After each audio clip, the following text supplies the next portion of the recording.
Session की जो कुछ रूल्स हैं कि बीच में जो है कोई अपना माइक अनम्यूट नहीं करेगा, जिससे कि बातचीत के बीच में इंटरप्शन जो है ना हो। बाद में जो है सबके लिए कुछ मिनट्स जो है हम लोग रखेंगे जिसमें कि सभी लोग अपना क्वेश्चन आंसर जो है वो पूछ सकते हैं। लेकिन जो फॉर्मल बातचीत है, वो कंप्लीट हो जाने के बाद। ओके? तो सबसे पहले सृजय जी आपका बहुत-बहुत स्वागत है हमारे इस प्लेटफ़ॉर्म पे आपने अपना कीमती समय हमारे कुछ बच्चों के लिए निकाला और हमारे तरफ से पूरे टीम की तरफ से आपको बहुत-बहुत बधाई हो कि आपने इतना अच्छे स्कोर से जो है जेआरएफ क्वालीफाई किया है। Thank you. तो बातचीत शुरू हो इससे पहले मैं आपसे रिक्वेस्ट करूँगा कि अपने बारे में कुछ संक्षिप्त परिचय जो है हमारे दर्शकों को बताइए कि आपकी स्कूलिंग, ग्रेजुएशन और पोस्ट ग्रेजुएशन की पढ़ाई जो है कैसी रही है? जिससे कि इन लोगों को मोटी-मोटा पता चले कि इस एग्ज़ाम को क्वालीफाई करने के लिए कैसा जो है बैकग्राउंड होना ज़रूरी है। First of all am I audible? Yes, yes. Okay. तो वेरी गुड इवनिंग। पहले मैं थैंक यू बोलना चाहती हूँ गुलशन को कि मेरा इंटरव्यू ऑर्गेनाइज़ करने के लिए और thank you again for congratulate me. तो पहले मैं अपना बैकग्राउंड बता रही हूँ। मेरा जो स्कूलिंग था वो प्योरली बंगाली मीडियम से हुई थी because I am from Kolkata. तो मेरा हिंदी बैकग्राउंड भी नहीं था और इंग्लिश बैकग्राउंड भी नहीं था। तो मेरा जो स्कूल था उसका नाम है Barasat Kali Krishna girls high school and उसके बाद मेरा 11th-12th में आर्ट्स ही था, मतलब ह्यूमैनिटीज़ बैकग्राउंड था और उसके बाद मैं प्रेसिडेंसी यूनिवर्सिटी कोलकाता से ग्रेजुएशन की हूँ और उसके बाद मैंने ये विचार की कि सीयूईटी दूँगी, तो central university common entrance test. तो देके वो एग्ज़ाम क्वालीफाई करके मैंने बीएचयू में एडमिशन लिया। तो बीएचयू में पीजी हो गया है मेरा इस बार, मतलब 2022 से 24 तक मेरा एमए हुआ है और उसके बाद मैंने इस बार जून वाला नेट दी थी लेकिन वो अनफॉर्च्यूनेटली कैंसल हो गया है। तो फिर रीनेट जो हुआ है अगस्त वाला, वो देके इस बार मेरा जेआरएफ हुआ है। बहुत बढ़िया। आपका बैकग्राउंड काफ़ी डाइवर्स है। आपने प्रेसिडेंसी कॉलेज से यूजी ग्रेजुएशन किया, उसके बाद बीएचयू से पोस्ट ग्रेजुएशन किया। हमारे दर्शकों में से कुछ लोगों ने क्वेश्चन किया था कि कैसी रही आपकी ज़ियारत तक की यात्रा? मतलब कि ये लोग पूछना चाहते हैं कि आपने अब तक कितने अटेम्प्ट्स जो है इस एग्ज़ाम में दिए हैं? इससे पहले आपका क्या रिज़ल्ट रहा है? ये मेरा सेकंड अटेम्प्ट था और दिसंबर में एक बार दी थी एग्ज़ाम लेकिन उस बार कुछ भी क्वालीफाई नहीं हुआ था। नेट भी नहीं हुआ था, जेआरएफ भी नहीं। ओह! हुँ। इस बार आपने अच्छे से मेहनत किया और हाँ, हाँ। तो दिसंबर में जब आपने एग्ज़ाम दिया तो उस समय भी प्रिपरेशन आपने किया होगा कुछ न कुछ या मैं ऑनेस्टली बता रही हूँ कि मैं एमए फर्स्ट ईयर से प्रिपरेशन नहीं शुरू की थी, क्योंकि उस टाइम मैं ज़्यादा सिलेबस के ऊपर फ़ोकस की थी और कुछ-कुछ जगह में मैंने सेमिनार भी अटेंड किया था। जैसे हमारे बीएचयू में भी इंटरनेशनल सेमिनार ऑर्गेनाइज़ हुआ था और एक यूएसए में हुआ था, सीईओ सोशल साइंस कांग्रेस, उसमें मैंने पार्टिसिपेट किया और मेरा जो पेपर था, तो मैंने प्रेज़ेंट किया था उसमें। तो ये सब करते-करते मेरा नेट का प्रिपरेशन ठीक से नहीं हुआ था। साफ मेरा प्रिपरेशन उस टाइम सीरियसली मैंने लिया ही नहीं। तो उस टाइम क्या हुआ था दिसंबर में कुछ फ्रेंड्स मेरा बहुत अच्छे दोस्त हैं वो लोग, तो वो लोग जेआरएफ, नेट ये सब भी क्वालीफाई कर लिया। तब देख के मुझे ऐसा लगा कि ये लोगों का तो हो गया, मेरा अब क्या हो गया? मैंने ये क्या कर दिया? Like I am little frustrated. कि ये सब क्या कर रही हूँ मैं, ये सब पेपर देके क्या होगा? तो मेरा जो प्रोफ़ेसर्स थे तो और गार्जियंस भी थे कि नहीं, ये तुम्हारा टाइम वेस्ट नहीं है, ये भी बाद में काम आएगा, अभी भी टाइम है, तो तुम प्रिपरेशन शुरू कर दो। नेट नेट का जो प्रिपरेशन होता है कि पूरा ऑब्जेक्टिव और ज़्यादा वो सब रिसर्च रिसर्च का काम तो तुम्हारा पैशन है, वो तुम बाद में कर लोगी। लेकिन अब जेआरएफ का प्रिपरेशन कर वो अच्छे से करो क्योंकि वो ज़्यादा मैंडेटरी है। क्योंकि अभी तो पीएचडी पहले होता था कि पीएचडी के लिए नेट मैंडेटरी नहीं था, अभी तो मैंडेटरी हो गया नेट, जेआरएफ ये सब और स्टाइपेंड का भी एक है इश्यू। तो इसलिए नेट को मैंने उस टाइम से मतलब सेकंड ईयर से ये मैं सेकंड ईयर से सीरियसली लेना शुरू किया। होगा आपने कितने महीने पहले से तैयारी शुरू किया होगा? मैंने सीरियसली जब प्रिपरेशन शुरू किया वो था सितंबर 2023 या अक्टूबर। यानी कि लगभग आपने एक 10 से 11 महीने तैयारी किया है बेहतर हुँ। तरीके से। बात करते हैं कि फर्स्ट पेपर और सेकंड पेपर को किसको कितना टाइम आप देती थी और यहाँ जो भी विद्यार्थी जुड़े हैं, उनको कितना जो है टाइम देना चाहिए?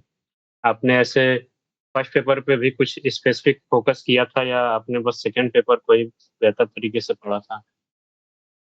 हाँ, देखो गुलशन फर्स्ट तो ये इश्यू होता है कि टाइम वैरी करता है कि मेरे लिए जो टाइम जो मुझे लगता है और तुमको वो टॉपिक तैयारी करने में थोड़ा हो सकता है कि तुम कम टाइम में कर सकते हो।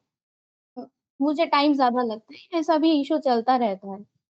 तो अभी जो एग्ज़ाम से पहले जो 2 महीना बचा हुआ था उस टाइम मैंने अ, 14 टू 15 आवर्स पढ़ी थी। लेकिन सितंबर से जब मैंने प्रिपरेशन शुरू किया, टाइम सारे मिला के 9 टू 10 आवर्स ऐसे ही पढ़ती थी। क्योंकि उस टाइम हमारा इसमें उसका भी क्लास होता था, असाइनमेंट का प्रेशर होता था, सेमेस्टर का प्रेशर होता था। तो वो सब मिला के कोलैबोरेट करके ज़्यादा टाइम नहीं मिलता था। ये 9 से 10 घंटे जो एवरेज ऑन एवरेज मान लेते हैं कि पूरी पढ़ाई आपने 12 घंटे की होगी, पूरे तैयारी के दौरान। तो इसमें कितना टाइम आपने फर्स्ट पेपर को दिया होगा और कितना टाइम जो सेकंड पेपर को दिया होगा? मैंने जब सितंबर से प्रिपरेशन शुरू किया, सितंबर, अक्टूबर, नवंबर, दिसंबर ये 4 महीना नहीं दिसंबर में तो फर्स्ट वीक में हम लोग का एग्ज़ाम हो गया था। जो दिसंबर वाला जो एग्ज़ाम हुआ था, 6 दिसंबर एग्ज़ाम हुआ था। तो उससे पहले सितंबर, अक्टूबर, नवंबर ये 3 महीना मैंने बस 3 और 4 चैप्टर तैयार कर पाई थी। पेपर 1 मैं बोल रही हूँ। Teaching aptitude, research aptitude, communication और थोड़ा-सा मैथ्स, बस ये। ये मैंने प्रिपेयर करके गई थी दिसंबर के लिए। तो उस टाइम मेरा जो स्कोर हुआ था 42 और पेपर 2 ज़्यादा अच्छा था। उस टाइम 65 क्वेश्चन मेरा सही हुआ था और उसका स्कोर हुआ था 130 और इधर 42 तो मिला के 21 क्वेश्चन इधर से। 170 हाँ, तो 172 स्कोर आया था और शायद उस टाइम नेट का जो लोएस्ट कट ऑफ था वो 182 था। तो मुझे ये लगा कि पेपर 1 ज़्यादा वीक है मेरा, पेपर 1 के ऊपर ज़्यादा फ़ोकस करना चाहिए अब। तो और चैप्टर भी कंप्लीट नहीं हुआ था, सिलेबस कंप्लीट नहीं हुआ था। तो इसलिए मैंने उस टाइम पेपर 1 के ऊपर ज़्यादा फ़ोकस की थी। फिर कंप्लीट हो गया था मेरा 2024 में मार्च-अप्रैल तक मेरा सारे सिलेबस कंप्लीट हो गया था। इस बार के रिजल्ट में आपका पेपर 1 का और पेपर 2 का जो है ऑन एवरेज देखा जाए तो कितना-कितना भागीदारी रहा होगा? मेरा पेपर 1 में इस बार 37 क्वेश्चन सही हुआ है, जो मैंने काउंटिंग किया है बहुत अच्छा। और पेपर 2 में 63 63 और मेरा शिफ्ट 2 था, तो शिफ्ट 2 में इस बार थोड़ा-सा हाँ, लेवल हाई हुआ था। पेपर पेपर टफ गया था, हाँ, सारे बच्चों ने ऐसा बोला था। तो बहुत सारे बच्चे ऐसे हैं जिनका इस बार पेपर 2 में 70 के आसपास मार्क्स जो है क्वेश्चंस जो सही हुए थे, लेकिन पेपर फर्स्ट पे लोग लाइटली लेते हैं कि ये ऐसे ही हो जाना चाहिए। हुँ। 20-25 क्वेश्चन हमारा सही हो जाएगा। तो इस पे आप इनको क्या सजेशन देना चाहेंगे कि पेपर 1 को भी सीरियस लेना चाहिए या नहीं हुँ, लेना यस। चाहिए? ये यस, हमारे पेपर 1 को सीरियसली लेना चाहिए। क्योंकि कभी-कभी ऐसे हम लोग सोचते हैं अच्छा ये तो बहुत आसान है, ये तो बहुत आसान टॉपिक है, ये हो जाएगा और पीवाईक्यूज़ हम लोग सॉल्व करते हैं। तो देखते हैं हाँ, ये तो करते-करते हो जाएगा और इससे कॉमन भी आ जाएगा, तो हम लोग कर लेंगे पेपर 1। लेकिन एग्ज़ाम हॉल में जाके देखते हैं कि अच्छा ये कैसा सवाल आ गया कि ये तो हम लोग कभी किया ही नहीं, ऐसा होता है। तो इसलिए मुझे लगा कि नहीं पेपर 1 में ज़्यादा सीरियस होना चाहिए क्योंकि मेरा तो आर्ट्स बैकग्राउंड था तो साइंस, मैथ्स ये सब से मैं बहुत दिनों से डिटैच्ड हूँ।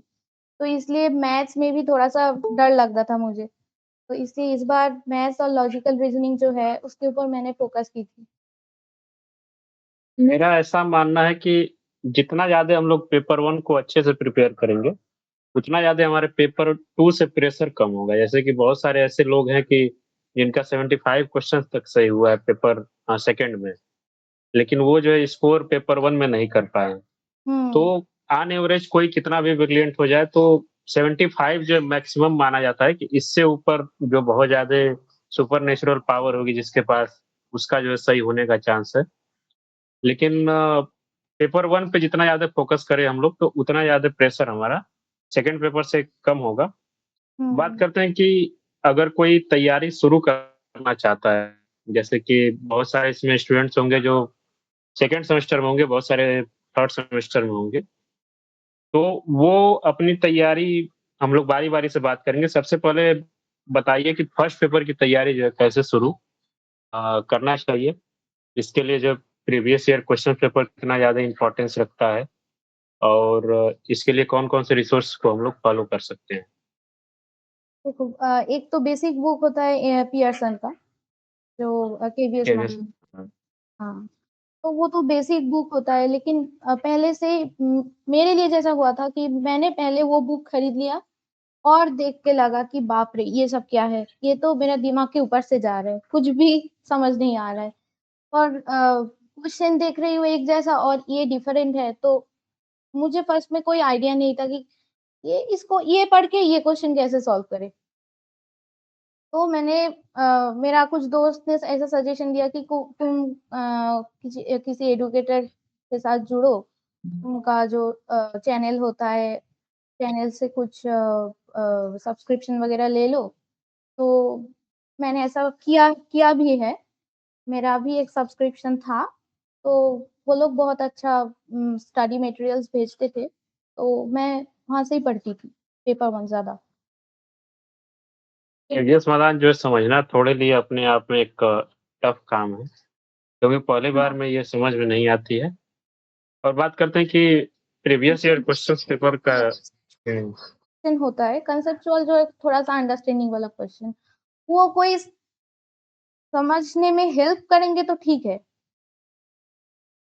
वो ठीक है, लेकिन जो ईवीएस है, आईसीटी है, हायर एजुकेशन है, ये तो ज़्यादा से ज़्यादा ऑब्जेक्टिव है और इन्फॉर्मेशन बेस्ड है, फैक्चुअल है इसमें। हुँ, फैक्चुअल है, तो फैक्चुअल हम लोग पढ़ रहे हैं और समझ लेंगे अच्छे से, लेकिन कम्युनिकेशन, टीचिंग एंड रिसर्च, ये सब समझने में ज़्यादा से ज़्यादा दिक्कत होता था मेरा। इसके साथ प्रीवियस ईयर क्वेश्चन पेपर को आपने सॉल्व किया था या उसको हमें करना चाहिए कि नहीं करना चाहिए? Previous year question is very important क्योंकि वहाँ से कॉमन आता है, मतलब कॉमन एकदम पूरा कॉपी नहीं होता है, लेकिन वहाँ से अंदाज़ा लगा के हम लोग सॉल्व करते हैं। तो मैंने भी किया था, जहाँ मेरा सब्सक्रिप्शन था और मैंने वो बहुत सारा वो यूट्यूब में जो फ्री वीडियोज़ मिलता है, खान अकेडमी है, बायजूस है, हुँ, बिज़नेस हुँ। वाला ये जो एडुकेटर्स है, उन लोग का जो फ्री वीडियोज़ मिलता है, वहाँ से बहुत प्रैक्टिस करती थी। मतलब मेरा एक रूटीन ही लास्ट में ऐसा हो गया था कि मॉर्निंग में उठ के बस 12 बजे तक बस वो सब प्रैक्टिस करूँगी। फिर बाकी जो पढ़ाई है वो सब करूँगी। बात करते हैं सेकंड पेपर की। तो हुँ। सेकंड पेपर की तैयारी आपने कैसे की थी? और इसको जो है आपने कितना समय लगभग दिया होगा? मैंने पूरा टोटल जो सिलेबस है उसको डिवाइड कर लिया था। मतलब मॉर्निंग में मैं पेपर 1 प्रैक्टिस करती थी, पढ़ती थी और शाम शाम से रात तक मैंने पेपर 2 के लिए यूटिलाइज़ करती थी।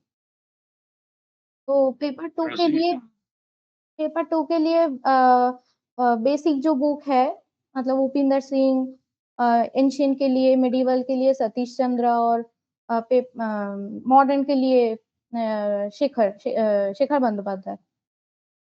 ये सब इसके पहले अलावा ये सब पहले मैंने पढ़ ली।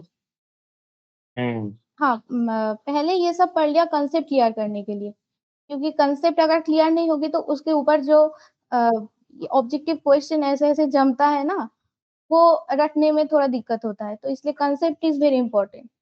तो मैंने पहले कांसेप्ट क्लियर कर लिया, कुछ-कुछ जगह में कांसेप्ट में थोड़ा-सा दिक्कत था, जो कि क्लास में हम लोग जब ऑनर्स या मास्टर्स में क्लास करते हैं, तो ठीक से कभी-कभी नहीं होता है, कभी-कभी कुछ टॉपिक ड्रॉप हो जाता है, जल्दी सिलेबस हुँ, करने के लिए, तो वो सब मैंने पहले कांसेप्ट क्लियर कर लिया।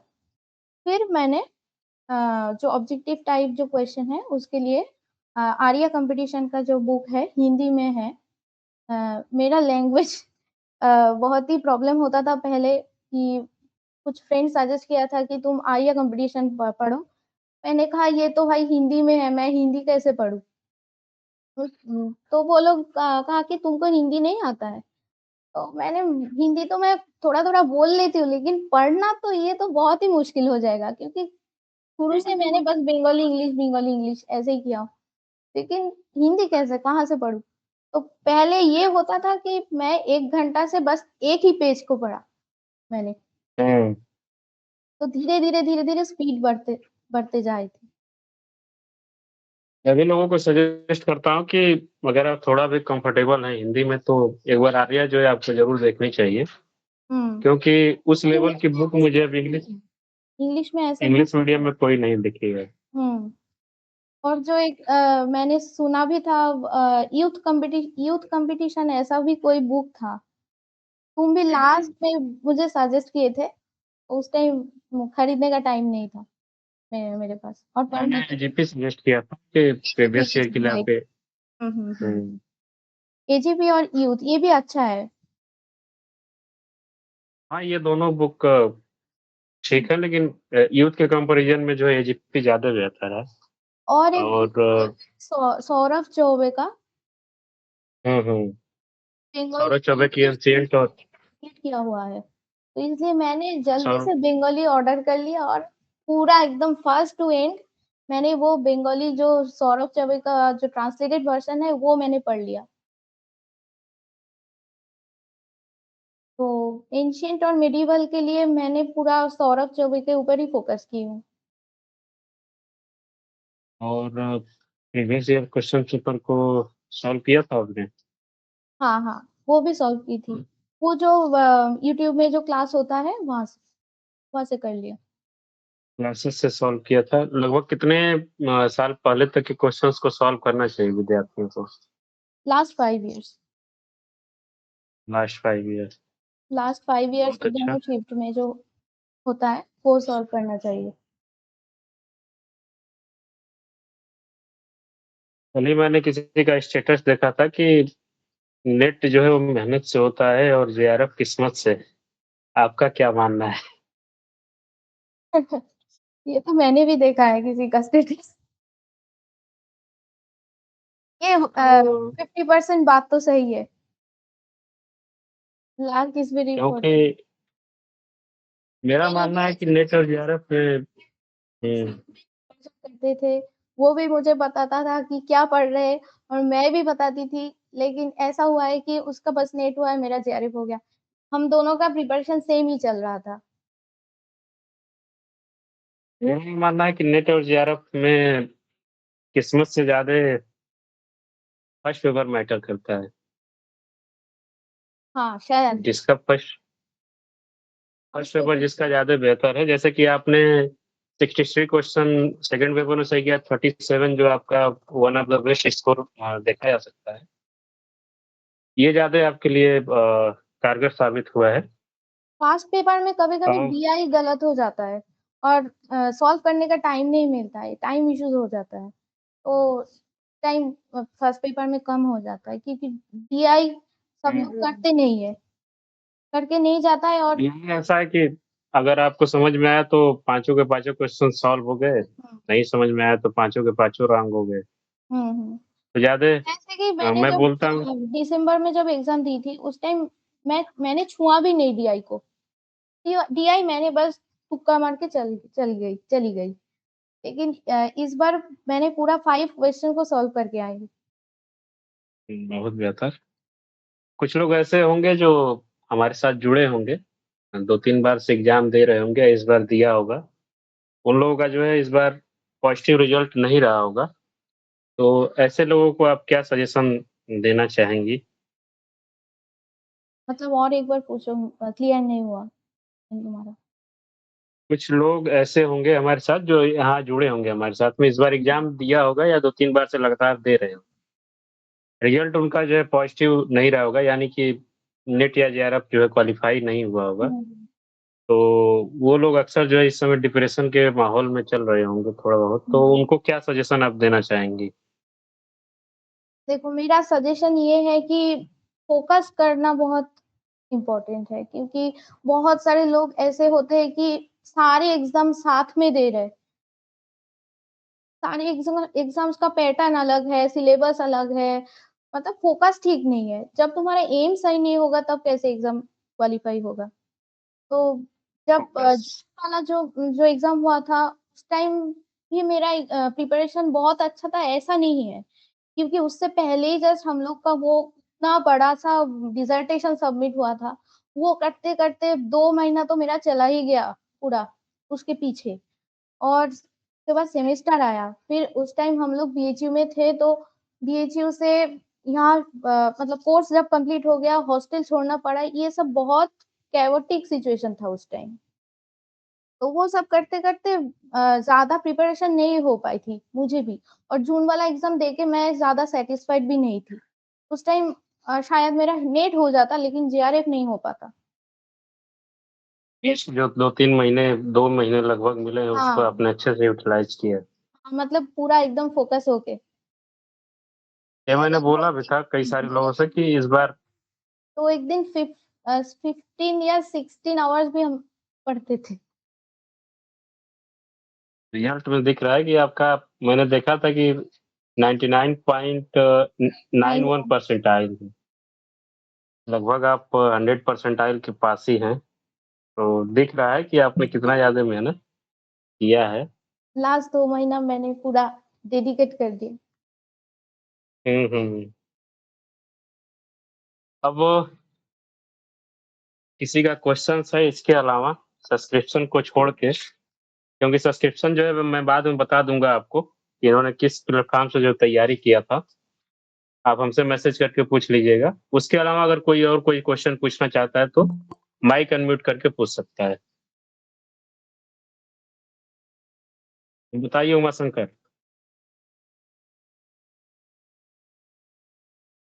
तो सबसे पहले दीदी को बहुत-बहुत बधाई ज़ियारत की। थैंक यू उमाशंकर जी। मेरा क्वेश्चन यही हाँ, ये कह रहे हैं कि दीदी आपका हिस्ट्री था ना? हाँ जी।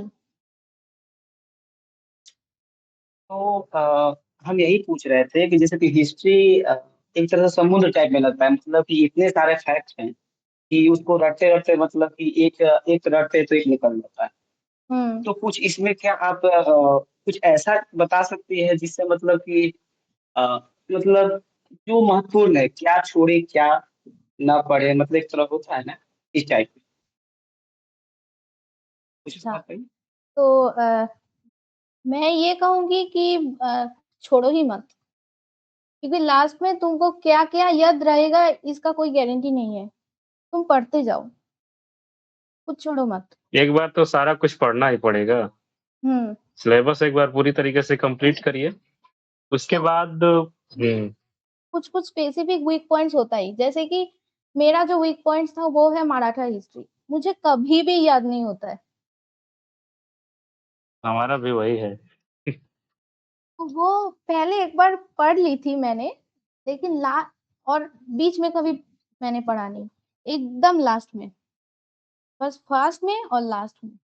एग्ज़ाम से पहले और 2-1 दिन पहले पढ़ के जाना बस, याद रहेगा तुमको। सौम्या जो सर क्वेश्चंस कर रही है कि इनका 50 क्वेश्चन जो अटेम्प्ट करने से रह गया था। टाइम मैनेजमेंट कैसे करें? अच्छा, टाइम मैनेजमेंट ये थोड़ा-सा प्रैक्टिस के ऊपर भी डिपेंड करता है। अगर तुम किसी यूट्यूब चैनल से क्विज़ेस प्रैक्टिस करोगे तो वो अच्छा रहेगा, और टेलीग्राम में भी बहुत सारा चैनल है जिसमें क्विज़ होता रहता है डेली बेसिस पे, वो भी प्रैक्टिस कर सकते हो। उसमें जो टाइम का जो काउंट होता है ना, वो तुमको तुम्हारा जो दिमाग है उसको उसमें स्पीड बढ़ा देता है। तो मैंने भी टाइम मैनेजमेंट के लिए एग्ज़ाम से कम 4-5 मॉक टेस्ट अच्छे से दे के जाएँ, हुँ। जिससे कि आपको एक्सरसाइज़ हो जाएगा। इसके अलावा किसी और का कोई प्रश्न हो? हाँ, गार्गी बताइए। हेलो श्री, तो मेरा थैंक यू। आपने जो नोट्स बनाए थे, वो आपने मतलब उसका स्ट्रैटेजी आपने कैसे रखा था? फॉर एग्ज़ाम्पल एंशिएंट इंडिया अगर पढ़ा, यूनिट 1 आपने फॉर एग्ज़ाम्पल कंप्लीट कर लिया, तो आपने 1 के लिए फॉर एग्ज़ाम्पल भी कहा कौन-कौन से फॉलो किए थे? और नोट वो थोड़ा ब्रीफ। देखो बहुत सारे लोग नोट्स बनाते हैं, लेकिन मैं ऑनेस्टली बोल रही हूँ, मुझे नोट्स बनाने में बहुत टाइम लगता है। तो इसलिए मैंने पहले नोट्स बनाना शुरू की थी, लेकिन लास्ट में छोड़ दिया। मैक्सिमम टाइम बुक को ही रीड किया तो। बुक बुक को रीड करने में बहुत आसान हो जाता है मेरे लिए। एक ही पैरा 3-4 बार पढ़ लेती हूँ, तब याद हो जाता है जल्दी से। ये आपके लिए तब मतलब हाँ, ये भी हो कारगर सकता है साबित होगा कि कुछ लोग राइट करने में ज़्यादा फ्लेक्सिबल है, वो लोग नोट्स बनाते हैं, वो भी अच्छा है। जिसको जिस तरीके से अच्छा होता है, वो ही करना चाहिए। सबको सेम मेथड्स में अच्छा नहीं भी हो सकता है। तो तुम जिसमें कंफर्टेबल हो, जिसमें फ्लेक्सिबल हो, वो करो। तुम अगर नोट्स बनाने में कंफर्टेबल हो, तो वही करो। बहुत लोग जल्दी से नोट्स बना लेते हैं, लेकिन मुझे बहुत टाइम लगता है। तो इसलिए मैंने बस हाइलाइट करके पढ़ती थी बुक्स को। बुक्स मैंने जो और जो बुक्स तुम पूछ रही थी, तो सौरभ चौबे को पढ़ो। एंशिएंट के लिए एंशिएंट और मिडिएवल दोनों ही बहुत अच्छा है, बहुत सारा इन्फॉर्मेशन है उसमें। और आर्या को पढ़ो इन्फॉर्मेशन और ऑब्जेक्टिव टाइप क्वेश्चन के लिए। और मैंने ज़्यादा से ज़्यादा मॉडर्न आर्या से पढ़ती थी ऑब्जेक्टिव के लिए। जिसका इंग्लिश मीडियम हो, वो हिंदी में आना ही नहीं चाहता हो, कसम खा लिया हो कि मैं हिंदी छूऊँगा ही नहीं। तो उसके लिए कोई सॉल्यूशन है? तो अभी इसके लिए हम लोग जो लोग का जेआरएफ हो गया है ना, उन लोग मिला के एक बुक्स लिखते हैं। नहीं, कुछ ऐसे स्टूडेंट होते हैं जो मैसेज करते हैं कि मैं हिंदी पढ़ ही नहीं सकता हूँ, हिंदी मुझे आती ही नहीं है, मैं तो उन लोगों के लिए बेहतर बुक अगर पूछी जाए तो मैं अक्सर अरिहंत ही रिकमेंड करता हूँ कि प्रीवियस ईयर क्वेश्चन पेपर देखिए और उसी को सॉल्व करिए। आर्यन का हिस्ट्री तुम बोल रहे हो? अरिहंत की एक प्रीवियस ईयर क्वेश्चन पेपर की क्वेश्चन बैंक आती है, वो है और गलत आंसर दिया हुआ है ना? हाँ, मिस्टेक है लगभग लेकिन उन मिस्टेक्स को छोड़ दिया जाए तो एज़ कंपेयर अदर बुक्स के तुलना में वो ठीक है। अरिहंत के बुक के साथ ये प्रॉब्लम है, थोड़ी बहुत कि मिस्टेक देखने को हुँ, मिलती है। लेकिन तो जो लोग हुँ, प्रिपरेशन के लिए बुक खरीदने का कोई ज़रूरत नहीं होता है। बुक्स तो खरीदो जिसमें कंसेप्ट अच्छे से है, जिसमें ऑब्जेक्टिव जैसे आर्या में हम लोग देखते हैं, ऐसा रेडीमेड एकदम वन लाइनर करके दिया हुआ है, ऐसा बुक खरीदो। लेकिन प्रीवियस ईयर क्वेश्चन मेरे हिसाब से यूट्यूब से भी हो जाता है अच्छे से। बहुत सारा चैनल है, हाँ, यूट्यूब से मतलब कि आपके उस क्वेश्चन्स के एक्सप्लेनेशन आपको अच्छे से पता होना चाहिए कि ये क्वेश्चन फर्दर और किसी क्वेश्चन से कुछ तोड़-मरोड़ के और पूछा जाए तो वो हम आसानी से सॉल्व कर सकें। एजीपी में शायद बहुत अच्छे से एक्सप्लेनेशन दिया हुआ है। अगर एजीपी पढ़ सकती हो तो वो भी अच्छा है। हुँ। और किसी का कोई क्वेश्चन? हाँ, बताइए मेरा क्वेश्चन उमाशंकर। होता है टाइम मैनेजमेंट वाला कोई शायद पूछा था, तो वो मेरा भी क्वेश्चन और इसमें बोल दो कि मतलब कि मॉक टेस्ट दे के जाइए, अधिक से अधिक क्वेश्चन सॉल्व कीजिए, क्विज़ लगाइए, उससे जो है आपका टाइम मैनेजमेंट हो जाएगा। ओके। किसी और का हाँ, जैसे मान लेते हैं कि हम एग्ज़ाम हॉल में जब जाते हैं, तो उस समय बहुत सारे क्वेश्चन माइंड में आते हैं। तो उस समय थोड़ा-सा मैनेज करने में वहाँ दिक्कत होती है। तो उस समय क्या करें थोड़ा-सा? क्वेश्चन मतलब कैसा क्वेश्चन आता है दिमाग में? जैसे कि मान लेते हैं कि खुद का प्रेशर होता है खुद का एग्ज़ाम का हुँ। कि सबसे पहले पता नहीं कैसा क्वेश्चन पता नहीं मुझे क्रैक करना है या जो भी चीज़ मतलब बहुत सारे उस समय क्वेश्चन चलते हैं माइंड में। तो उस समय थोड़ा खुद को मैनेज करना, उसके बाद कौन-सा क्वेश्चन पहले करना चाहिए, तो उसके रिगार्डिंग। अच्छा देखो क्वेश्चन वो मैं बाद बाद में बोल रही हूँ और जो तुम बोल रहे हो कि कौन-सा वाला आगे करना पहले करना चाहिए उसके लिए मैं सजेस्ट करूँगी तुम पेपर 1 पहले करो, फिर पेपर 2 में जाना क्योंकि कभी-कभी होता है पेपर 2 का क्वेश्चन देख के हम लोग इतना पज़ल हो जाता है कि पेपर 1 और दिमाग ही नहीं चलता। तो इसलिए पहले पेपर हुँ। 1 और उस टाइम दिमाग भी फ्रेश होता है। तो उस टाइम जो मैथ्स वाला जो क्वेश्चन होगा, जो ट्रिकी क्वेश्चन होगा कुछ, जो बहुत सारा दिमाग में ये वो चला के फिर करना होगा, वो सब अच्छे से हो जाएगा, फ्रेश माइंड से हो जाएगा। बहुत बढ़िया। आज के सेशन का लास्ट क्वेश्चन कोई पूछना चाहता है बताइएगा आगे, नहीं तो हाँ, मेरा और एक लास्ट क्वेश्चन था कि मतलब आपने जब नोट्स वगैरह नहीं बनाया था, तो आपने रिविज़न फिर लास्ट में एग्ज़ाम से पहले कैसे किया था? मतलब आपने जो बुक्स में हाइलाइट किया था, उसको आपने फिर से पढ़ा या सिर्फ़ पीवाईक्यू सॉल्व किया? तो वो कैसे किया आपने, वो थोड़ा बता दीजिए? हाँ मैंने लास्ट टाइम में एक लिस्ट बनाई थी कि क्या-क्या टॉपिक और भी अच्छे से देखना होगा मुझे। कि क्या-क्या टॉपिक अभी भी वीक है, अभी भी थोड़ा-सा कम है उसमें, तो ये मैंने एक लिस्ट बनाई थी। तो वो लिस्ट के हिसाब से मैंने देखो अगर ये एक वीक है, तो मंडे को मैं एंशिएंट पढ़ूँगी, ट्यूसडे को मैं मेडिएवल पढ़ूँगी और वेडनेसडे को मॉडर्न पढ़ूँगी। ऐसे रोल करके मैं टाइम टेबल को बनाती थी।